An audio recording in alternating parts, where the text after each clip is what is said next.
अब तक आपने देखा मुखासुर देवी के शक्तिपीठ पर प्रभुत्व की शक्ति प्राप्त करने जाता है किंतु असफल हो जाता है। फिर उसे शुक्राचार्य बताते हैं कि यदि देवी के शक्तिपीठ से प्रभुत्व प्राप्त करना है तो तुम्हें राजकुमारी दमयंती से विवाह करना होगा और उनसे विवाह करने के लिए तुम्हें उनकी चुनौती को पूर्ण करना होगा। फिर मुखासुर उस चुनौती को स्वीकार करता है किंतु वो पराजित हो जाता है। फिर शुक्राचार्य उसे दूसरा मार्ग राजा नल के बारे में बताते हैं कि दमयंती से वही विवाह कर सकता है, इसलिए तुम्हें राजा नल को अपने वश में करना होगा। फिर मुखासुर राजा नल के साथ चौसर की बाजी लगाता है और ये शर्त रखता है कि यदि चौसर में मैं जीत गया तो आपको मेरा वचन पूर्ण करना होगा। राजा नल उसे वचन तो दे देते हैं लेकिन चौसर में स्वयं पराजित हो जाते हैं और फिर वचन के अनुसार वो मुखासुर को कहते हैं कि मैं तुम्हारा विवाह दमयंती से कराऊंगा। अब आगे। भव भैरव नल स्वयंवर में भाग लेने के लिए निकल चुका है। अतीत का मेरा वरदान आज सारे संसार के लिए अभिशाप बनने जा रहा है।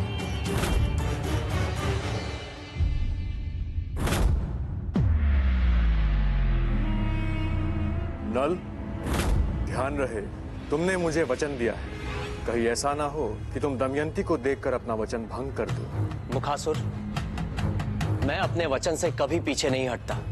मेरे लिए मेरा वचन अपने प्राणों से भी प्रिय है। मुझे तुमसे यही आशा थी।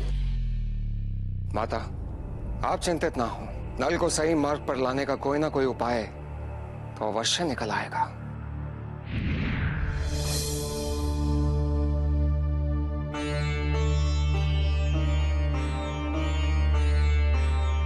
उठिए प्रभु, देवलोक पर बहुत बड़ा संकट आने वाला है। क्या हुआ इंद्रदेव?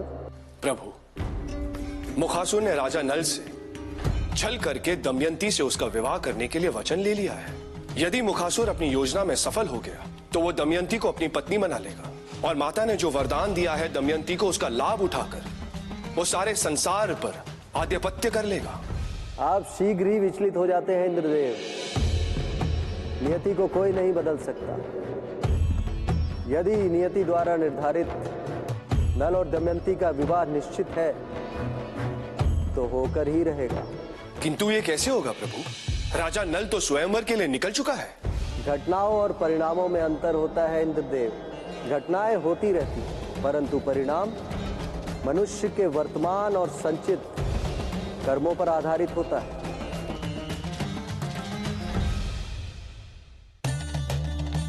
एक बात बताओ मित्र, तुम राजकुमारी दमयंती से विवाह करने के लिए इतने आतुर क्यों हो?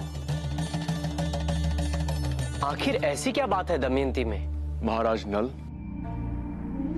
मैं दमयंती से प्रेम करता हूं, परंतु मुझ में उनके साथ विवाह करने के लिए आवश्यक प्रस्ताव को पूर्ण करने का सामर्थ्य नहीं है। इसीलिए ये कार्य मैंने आपको सौंपा है। तुम चिंता मत करो मित्र, तुम्हें तुम्हारा प्रेम अवश्य मिलेगा। माता के प्रभुत्व की रक्षा के लिए मुझे आज नल को स्वयंवर की चुनौती को पूरा करने से रोकना होगा। यदि महाराज नल राजकुमारी दमयंती से विवाह सूत्र में बंध जाएंगे, वो केवल स्वयं के लिए ही नहीं, अभी तो मुखासुर के लिए।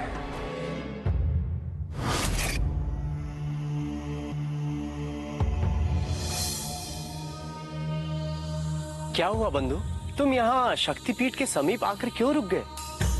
अब आपका और मेरा साथ बस यही तक था। आगे का मार्ग आपको स्वयं ही पूरा करना होगा। मेरा आपसे विनम्र निवेदन है कि आप राजकुमारी दमयंती को यही इसी शक्तिपीठ पर लेकर आइए। मैं ललिता देवी की शक्तिपीठ पर ही दमयंती से विवाह करूंगा। जब तक आप यहाँ आएंगे तब तक मैं यहाँ बैठकर देवी की आराधना करना चाहता हूँ। कितना उत्तम विचार है। बहुत ही धार्मिक प्रकृति है इसकी। ठीक है मित्र, तुम यही मेरी प्रतीक्षा करना। मैं शीघ्र ही दमयंती को लेकर तुम्हारे पास आता हूं। अवश्य।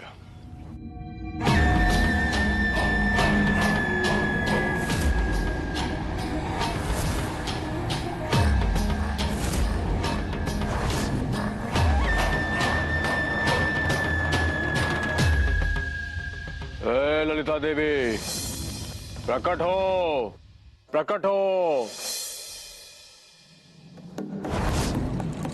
देवी, मैंने आपसे कहा था ना कि आप अपना प्रभुत्व मुझे सौंप दे, किंतु आपने अस्वीकार किया।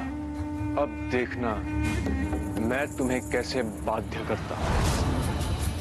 तुम्हारी इसी शक्तिपीठ पर मैं राजकुमारी दमयंती से विवाह करूंगा और फिर तुम्हारी सारी शक्तियां मेरे अधीन हो जाएगी।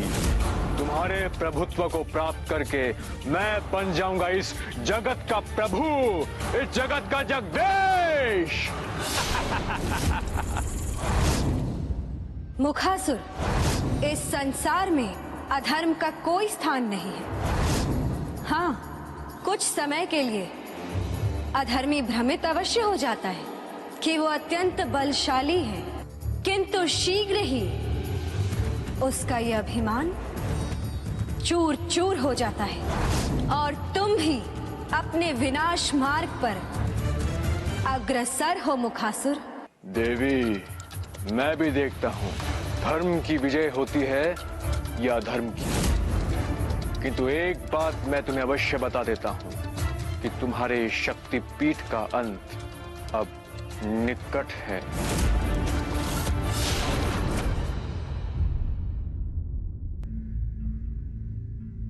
महाराज नल,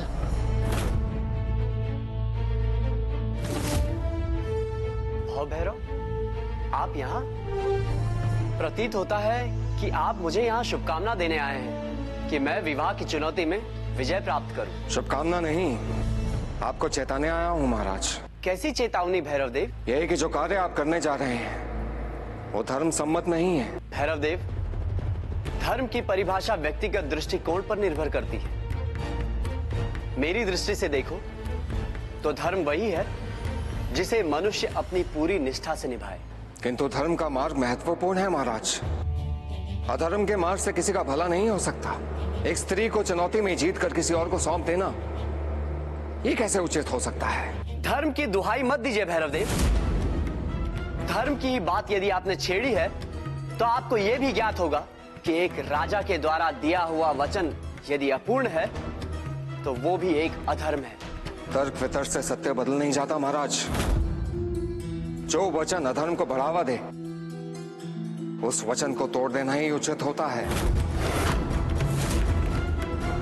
उचित अनुचित का भेद है मुझे भैरव देव, किंतु मुखासुर को दिया हुआ वचन तोड़कर मैं उसके सामने लज्जित नहीं होना चाहता। यदि वचन का ही मूल्य नहीं रहा तो फिर जीवन में और क्या सार्थक होगा?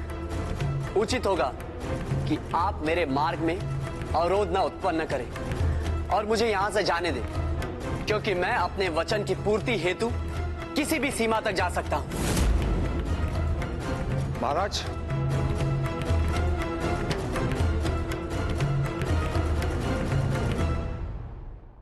आप समझने का प्रयास क्यों नहीं कर रहे महाराज? आपके हाथों कितना बड़ा अधर्म होने जा रहा है।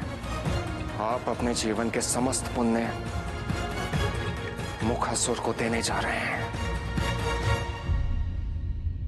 देवी, तुम्हारे शक्तिपीठ के रक्षक भव भैरव कितने भी प्रयास क्यों न कर ले, किंतु नल को दमयंती को प्राप्त करने से कोई नहीं रोक पाएगा।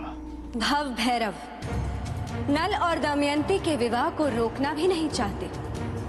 वो तो केवल नल के हाथों हो रहे इस अधर्म को रोकने के लिए तत्पर है। अधर्म?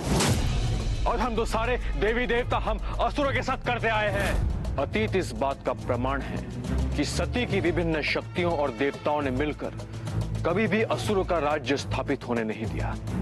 इस छल को देवी तुम धर्म सम्मत कहती हो? क्या देवताओं ने कभी भी अधर्म का मार्ग अपनाया नहीं? पर जब भी असुर अपने अधिकार की बात करते हैं तो देवता धर्म की दुहाई देते हैं, किंतु अब नहीं। अब अति शीघ्र नल दमयंती को लेकर मेरे पास आएगा और उससे विवाह करके मैं इस सारे संसार के प्रभुत्व पर अपना आधिपत्य स्थापित करूंगा।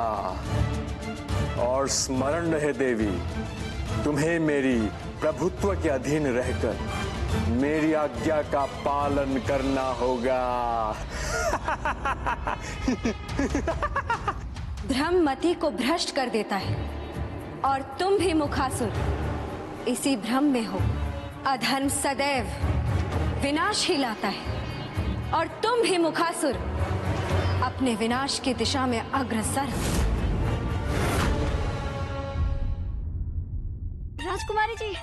राजकुमारी जी, वो आ गए हैं, वो पधार गए राजकुमारी जी। कौन आ गए हैं सखी? किसकी बात कर रही हो? आपकी कल्पनाओं के राजकुमार, राजकुमार नल आपके विवाह की चुनौती पूर्ण करने के लिए पधार चुके हैं और सुना है इस धरा में उनसे श्रेष्ठ धनुधर कोई है ही नहीं। मुझे तो पूर्ण विश्वास है कि आपका विवाह उन्हीं से होगा। चलिए शीघ्र ही राजसभा में चलते। हे ललिता माता, मेरा नमन स्वीकार हो। मैंने अपना समस्त जीवन आपकी सेवा में समर्पित किया है और अब यदि आपके अनुसार राजा नल ही मेरे लिए श्रेष्ठ वर हैं, तो मुझे स्वीकार्य है।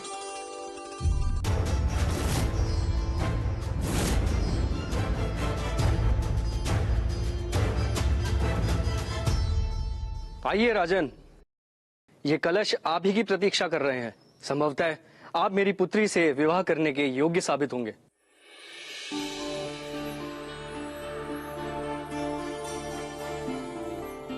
इस राजकुमारी को देखकर ऐसा क्यों लग रहा है कि मैं इससे पहले भी मिल चुका हूँ? ऐसा लगता है जैसे इनसे मेरा पहले का कोई संबंध है। महाराज, यदि आज्ञा हो तो मैं आपकी पुत्री दमयंती से विवाह के लिए अपनी योग्यता सिद्ध करूं। राजन, यदि आप मेरी पुत्री से विवाह करने की योग्यता को सिद्ध करना चाहते हैं तो मुझे कोई आपत्ति नहीं, किंतु इसमें बड़े बड़े शूरवीर असफल रह चुके हैं। महाराज, हर एक घटना का समय निश्चित होता है। निश्चित समय के पूर्व तो किसी हरे भरे वृक्ष में भी फल नहीं लगते। आपकी पुत्री के विवाह का समय अब आ गया है। राजन, यह हमारे लिए सौभाग्य की बात है कि आप हमारी पुत्री दमयंती का वरण करना चाहते हैं। हम आपको इस चुनौती को पूर्ण करने की आज्ञा देते हैं।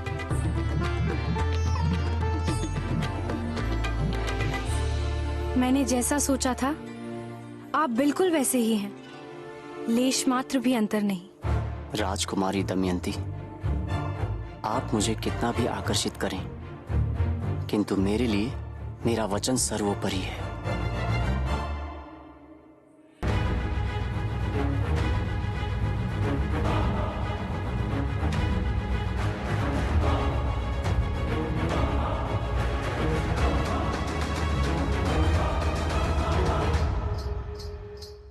इसे रोकना होगा, अन्यथा अनर्थ हो जाएगा।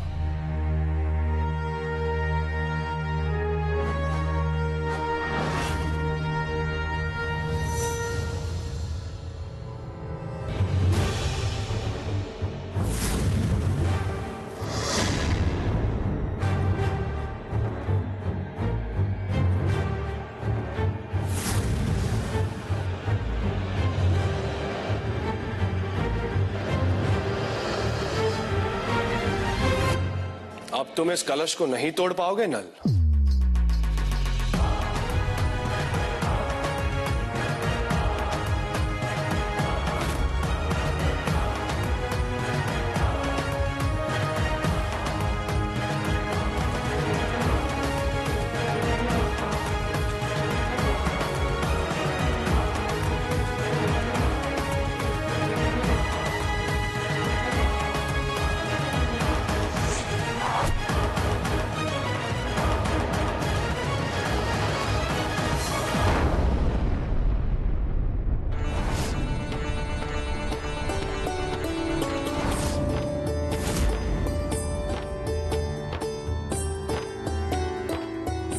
राजा नल, आपने इस चुनौती को पूर्ण करके इस स्वयंवर में विजय प्राप्त की है। आज से दमयंती आपकी पत्नी हुई। महाराज नल, आपको पति के रूप में पाकर मैं धन्य हो गई। ये कैसे हो सकता है?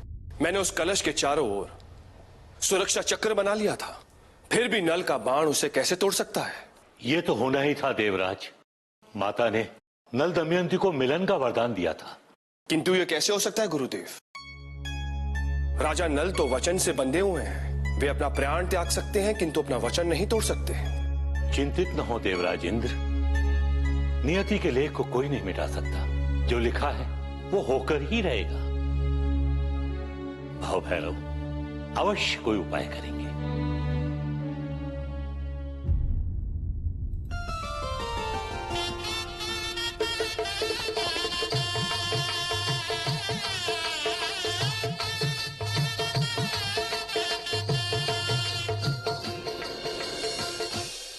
राजन, हमने अपनी पुत्री को बहुत प्रेम से पाला है। ये हमारे हृदय का टुकड़ा है जिसे हम आपको सौंप रहे हैं। हमें विश्वास है कि आप जैसा पराक्रमी पुरुष इसे कोई कष्ट नहीं होने देगा।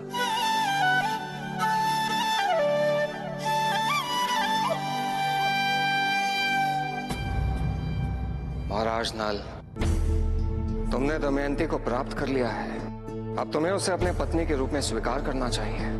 तुम्हें दमयंती से विवाह करना चाहिए। अवश्य, किंतु दमयंती से विवाह मैं शक्तिपीठ पर जाकर ही करूंगा। वही सबसे पवित्र स्थान है। अब आप सब लोग जा सकते हैं। शेष यात्रा में मैं दमयंती के अतिरिक्त किसी की उपस्थिति नहीं चाहता।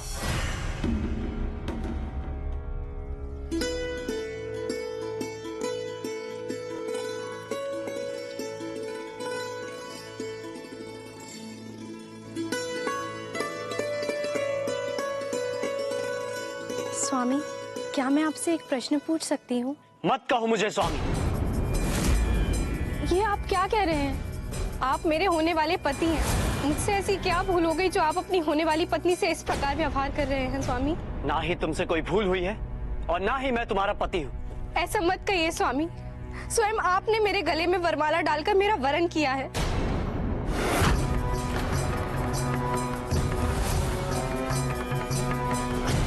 मैं इसे विवाह नहीं मानता।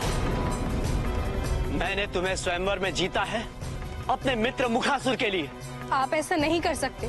मैं कोई वस्तु नहीं हूँ जिसे आप जीतकर किसी और को सौंप दें। मेरे वचन के समक्ष स्त्री और वस्तु में कोई अंतर नहीं। नल, एक स्त्री के प्रति तुम्हारे विचार बहुत ही अशोभनीय हैं। एक राजा होकर तुम ऐसा कैसे सोच सकते हो? परंतु इसमें तुम्हारा कोई दोष नहीं है। ये तुम्हारे पिछले जन्म के कर्मों का प्रभाव है।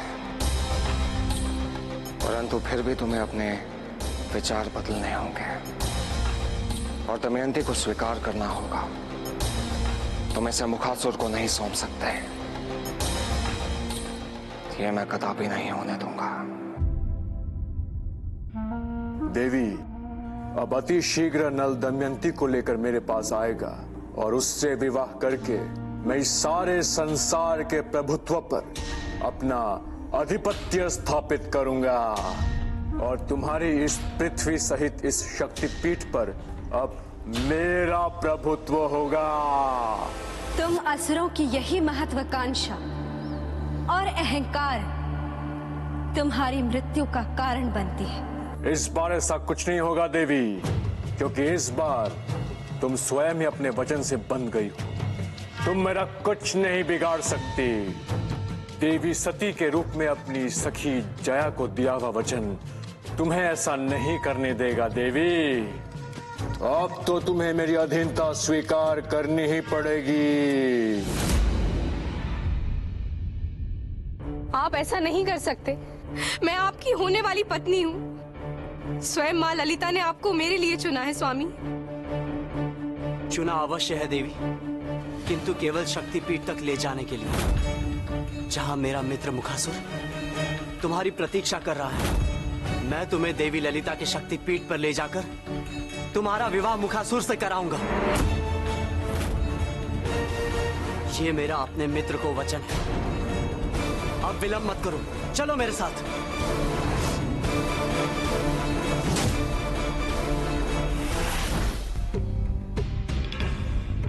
नल, ये तुम नहीं, तुम्हारा अहंकार बोल रहा है।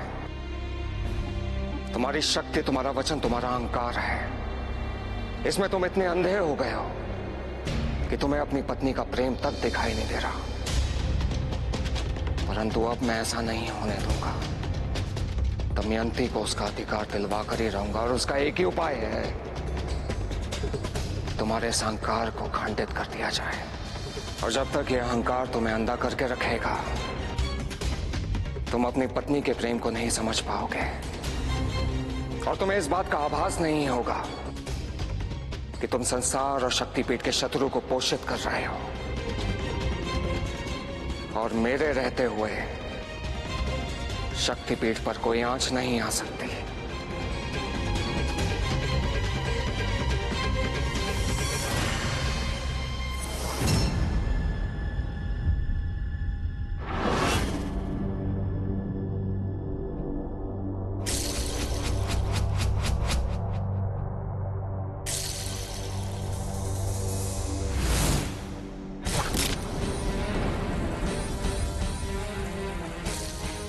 किसने साहस किया महाबली नल का मार्ग रोकने का?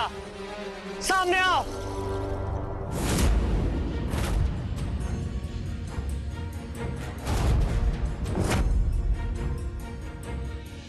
पुष्कर, तुम यहाँ? हाँ महाराज, मैं आपके स्वागत के लिए आया हूँ। स्वागत? इसे तुम स्वागत कहते हो? तीर से मेरा मार्ग रोककर तुम मेरा स्वागत करना चाहते थे? जब आप समझ ही गए हैं तो पूछ ही क्यों रहे हैं भ्राताश्री? हाँ, मैं आपको रोकना चाहता था। जाते हुए राज्य का दायित्व आपने मुझे सौंपा था। अभी मेरा कर्तव्य है कि मैं अपने राज्य में किसी भी व्यक्ति को प्रवेश ना करने दूं जो छल से किसी स्त्री का हरण करे। मैं किसी भी अधर्मी को अपने राज्य की धरती पर पांव रखने नहीं दूंगा। पुष्कर! हाँ, पुष्कर! पुष्कर अब इस राज्य का अधिपति है। अधिपति? अधिपति होने के लिए बाहुबल की आवश्यकता होती है। दान में मिले राज्य के अधिपति नहीं होते। बाहुबल की परीक्षा करना चाहते हो तो मैं इस युद्ध के लिए प्रस्तुत हूँ। कर लीजिए परीक्षा बाहुबल की, ताकि आप लोगों को भी यह ना लगे कि मैं इस योग्य नहीं था। किंतु ध्यान रहे, इस युद्ध में जो भी पराजित होगा उसे ये राज्य छोड़कर जाना होगा, चाहे वो आप हो या मैं। रुक जाइए स्वामी, दो भाइयों के युद्ध में सदा अनर्थ ही होता है। हट जाओ मेरे सामने से। पुष्कर!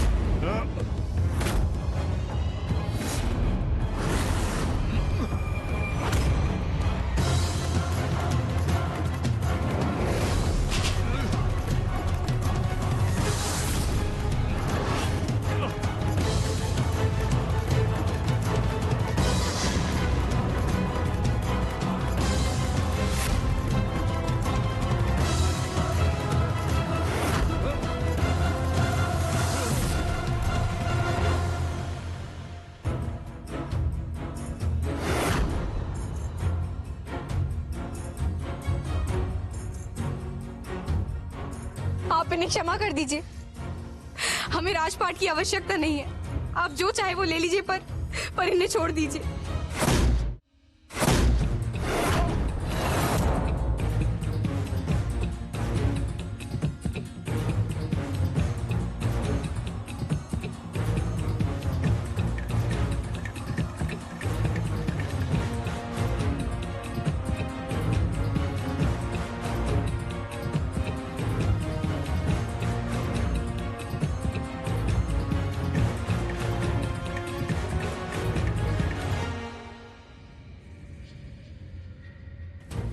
स्वामी, स्वामी, उठिए स्वामी। स्वामी होश में आइए। नल, तुम्हें जो अहंकार था वो तुम्हें अपने राजपाट के कारण था। मैंने तुमसे तुम्हारा राजपाट नहीं छीना, अपितु तुमसे तुम्हारे अहंकार को छीना है। अब तुम अवश्य ही सही मार्ग पर आ जाओगे, तब तुम्हें अपना राजपाट पुनः प्राप्त हो जाएगा।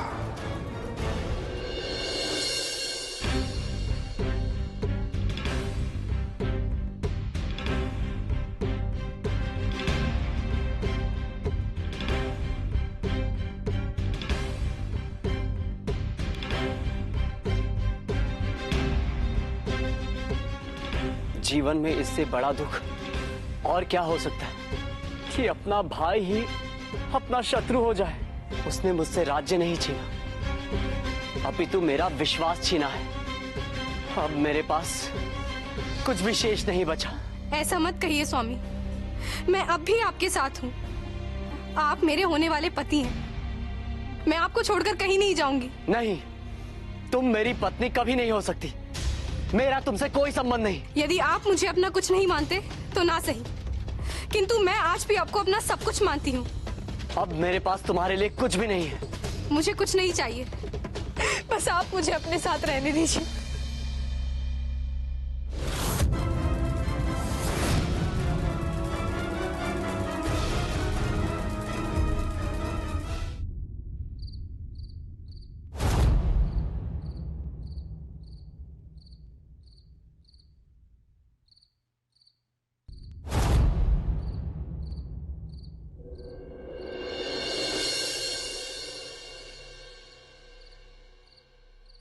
स्वामी,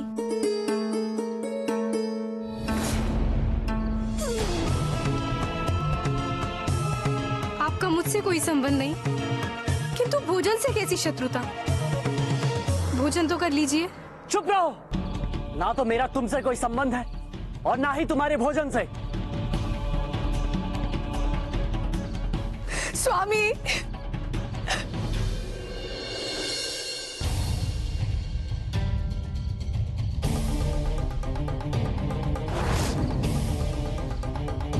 नल, सब कुछ खोकर भी हमारा अहंकार नहीं गया। तुम्हारी दृष्टि में ना ही स्त्री का कोई सम्मान है, ना ही उसके द्वारा की गई सेवा का। अहंकार ने तुम्हारी बुद्धि को भ्रष्ट कर दिया है। तुम्हें इस बात का भी आभास नहीं है कि तुम अपनी पत्नी को एक असुर को सौंपने जा रहे हो, और ये मैं कदापि नहीं होने दूंगा। नारायण नारायण, आश्चर्य है प्रभु। नल और दमयंती पूर्व जन्म के प्रेमी हैं, फिर भी नल उसके प्रेम को क्यों नहीं पहचान पा रहा है? नल के मन में दमयंती के प्रति प्रेम तब तक नहीं पनपेगा देवऋषि, जब तक दमयंती भी उतना कष्ट न भोग ले जितना नल ने पिछले जन्म में भोगा था।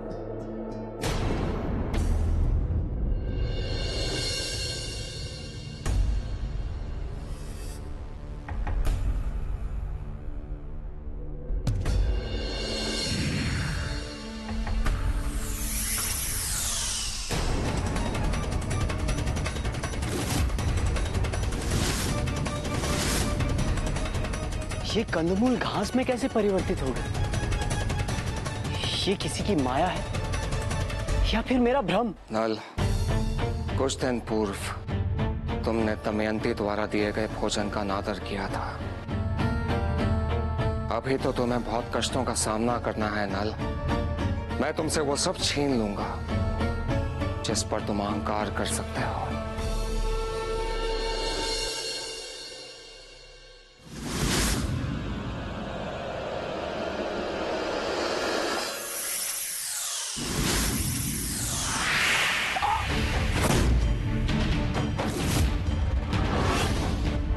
प्रभु, ये क्या हो गया?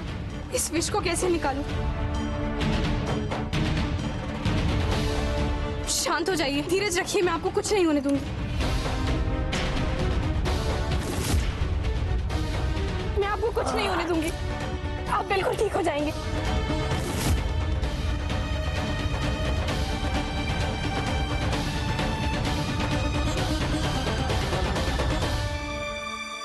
अब विष का असर उतर गया, चिंता की कोई बात नहीं, आप स्वस्थ हो जाएंगे। तुम मेरी सेवा करके ये जताने का प्रयास मत करो कि तुम्हें मेरी बहुत चिंता है। तुम यदि अपने प्राण भी त्याग दोगी तब भी मैं तुम्हें अपनी पत्नी स्वीकार नहीं करूंगा। तुम मेरे लिए केवल वचन पूर्ति का साधन मात्र हो। शक्तिपीठ पर पहुंचते ही मैं तुम्हें मुखासुर को सौंप दूंगा।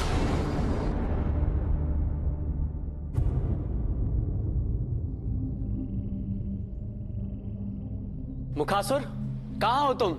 मैं तुम्हारे लिए दमयंती को लेकर आ गया हूं।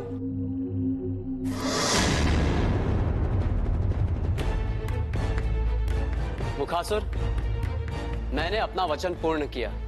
मैं तुम्हारे लिए दमयंती को लेकर आ गया हूं। ये लो, अब दमयंती तुम्हारी हुई। रुक जाओ नल।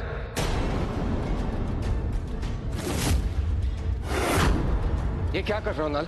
दमयंती तुम्हारी पत्नी है। अपने वचन के लिए क्या तुम अपनी पत्नी को एक असुर को सौंप दोगे? क्या पति के रूप में तुम्हारा कोई धर्म नहीं है? इसका निर्णय स्वयं दमयंती करेगी। दमयंती, तुमने मुझे अपना पति माना है। क्या तुम अपने पति की आज्ञा का सम्मान करती हो? तो तुम्हारा पति तुम्हें आदेश देता है कि जाओ और मुखासुर की इच्छा का पालन करो। नल! रुक जाइए भव भैरव। मेरे पति की आज्ञा का पालन करना मेरा धर्म है। दमयंती, समझने का प्रयास करो। यदि नल अपना पति धर्म भूल गया है तो तुम्हें भी अपना पत्नी धर्म निभाने की कोई आवश्यकता नहीं है। सबको अपने धर्म का पालन स्वयं ही करना होता है। ये अपने पति धर्म का पालन करे या ना करे, मैं अपना पत्नी धर्म अवश्य निभाऊंगी।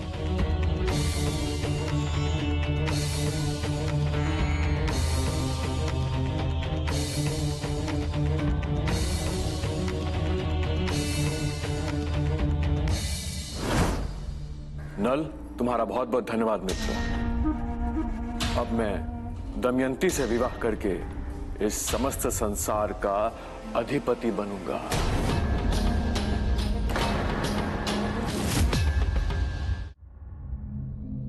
ये तुम क्या कह रहे हो मुखासुर? तुम तो दमयंती से प्रेम करते थे। प्रेम तो एक बहाना था नल। मैं तो दमयंती को प्राप्त करके इस शक्तिपीठ पर अधिकार करना चाहता था, ताकि मैं इस संपूर्ण जगत में विष्णु के समान प्रभुत्वशाली हो जाऊं और सारा संसार मेरा दास बन जाए।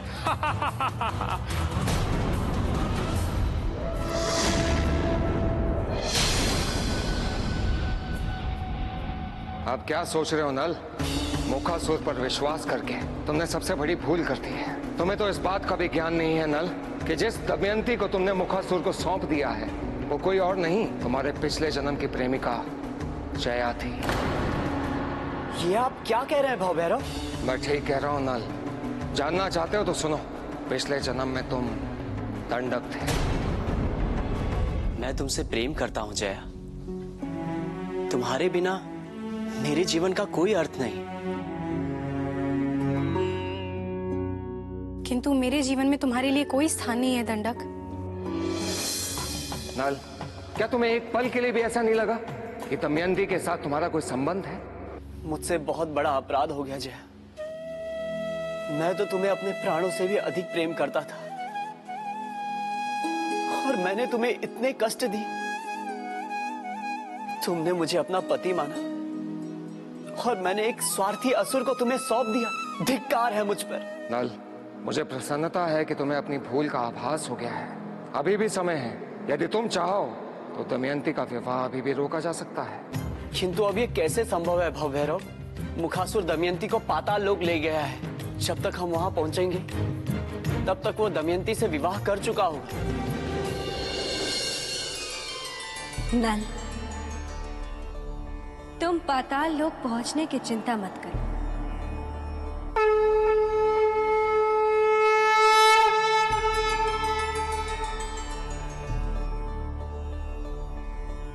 जाओ और दमयंती का विवाह होने से रोको नल। प्रणाम देवी। प्रणाम स्वीकार्य हो गुरुवर। विवाह की तैयारी पूर्ण होने को है। कल प्रातः ही मैं दमयंती से विवाह रचाऊंगा। उत्तम, अति उत्तम। किंतु एक बात स्मरण रखना, जब तक तुम राजकुमारी दमयंती से विवाह के परिणय सूत्र में बंद नहीं जाते तब तक अपनी सुरक्षा के लिए सजग रहना।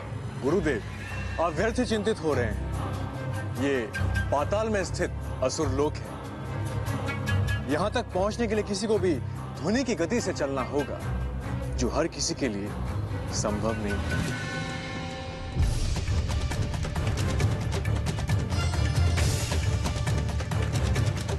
भव भैरव, इस यान को ध्वनि की गति प्रदान कीजिए ताकि हम समय रहते असुर लोक में पहुंच जाएं।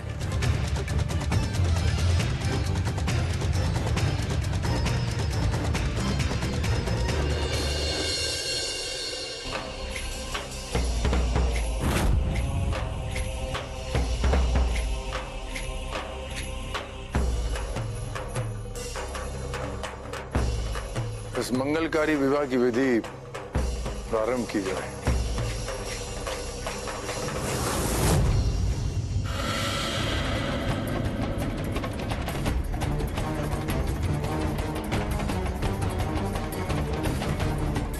भैरव, वो देखिए असुर लोक का मुख्य द्वार।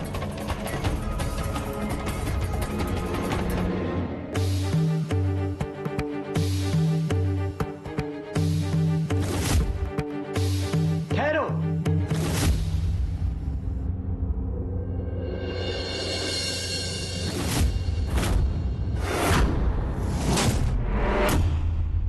मैं जानता हूं राजकुमारी दमयंती, जो कृत्य मैंने किया है मैं आपकी क्षमा की योग्य भी नहीं हूं। भूलवश जो मैं अपराध कर बैठा हूं उसी को सुधारने मैं यहां आया हूं।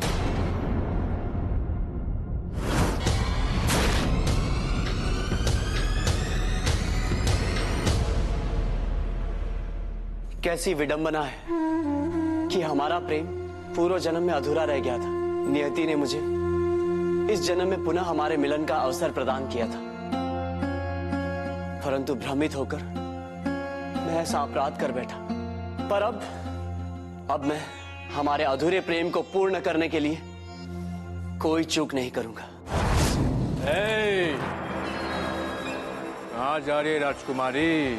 आप पे अब मेरा अधिकार है। एक स्त्री को बलपूर्वक अपना बनाने में तुम्हें लज्जा आनी चाहिए मुखासुर। अपने वचन की पूर्ति करते हुए मैंने तुम्हें दमयंती का हाथ अवश्य सौंपा था, किंतु वो तुम्हारा छल था। मैं तुम्हें यह अनर्थ कदापि नहीं करने दूंगा।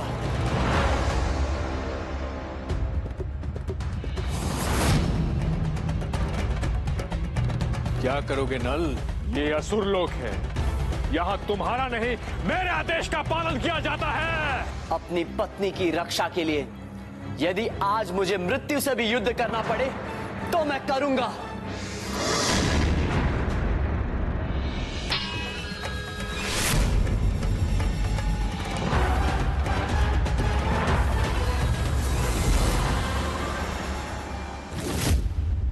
अगर मैं इसके साथ इसी तरह लड़ता रहा तो ये मुझे परास्त कर देगा। मुझे अपनी असुरी शक्तियों को प्रयोग में लाना होगा।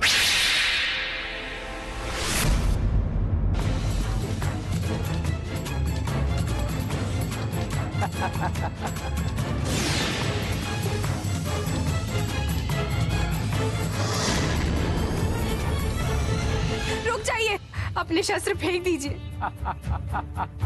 हे मातेश्वरी, मैंने सदा आपको पूजा है, आपको अपना आराध्य माना है। इस संकट की घड़ी में मैं आपका आह्वान करती हूँ, प्रकट होकर मेरे पति के प्राणों की रक्षा कीजिए। ये सब तुमसे विवाह पूर्ण न होने के कारण हो रहा है। एक बार तुमसे मेरा विवाह संपन्न हो जाए, उसके बाद तब तो ये देवी भी मेरे ही आदेश का पालन करेगी। मुखासुर, सावधान।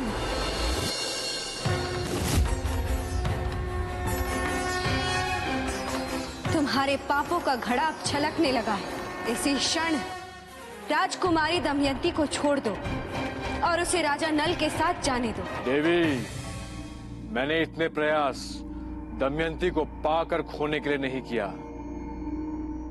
हे माता, मुझे दिए गए आशीर्वाद के कारण आप मेरे यानी अपने भक्त के अधीन हैं।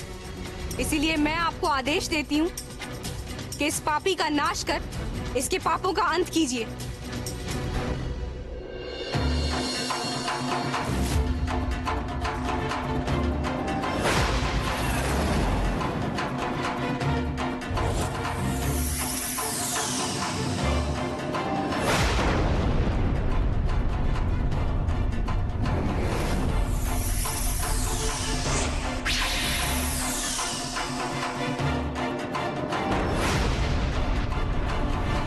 रुक जाइए देवी। गुरुवर शुक्राचार्य, आप किस मुख से मुझे रुकने के लिए कह रहे हैं? जितना अधर्म का भागीदार ये मुखासुर है, उससे अधिक तो आप हैं। मैं आपका अंत तो नहीं कर सकती, किंतु आपका दंड तो कठोरतम होना चाहिए।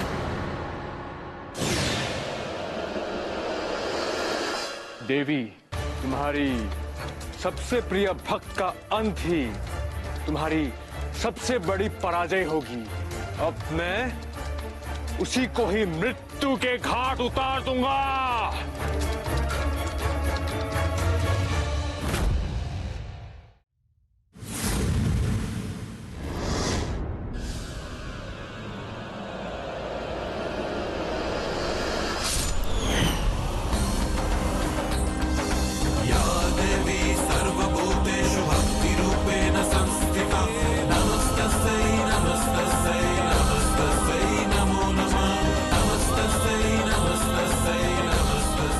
ठीक तो है ना?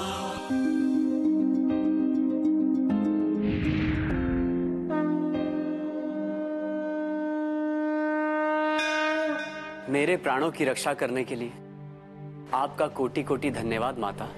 मुझे हर्ष है कि नल दमयंती का ये प्रेम युगों युगों के पश्चात उनका ये प्रेम फलीभूत हुआ है। नल दमयंती के साथ मेरा आशीर्वाद सदा रहेगा। माता, मुझे दिए गए वचन के कारण आपका शक्तिपीठ इतने बड़े संकट में आ गए। इस बात का मुझे अत्यंत दुख है। इसलिए मैं आपसे प्रार्थना करती हूँ कि आप मुझे उस वचन से मुक्त कर दीजिए जिसके कारण मैं भक्त होते हुए भी आपकी स्वामिनी हूँ।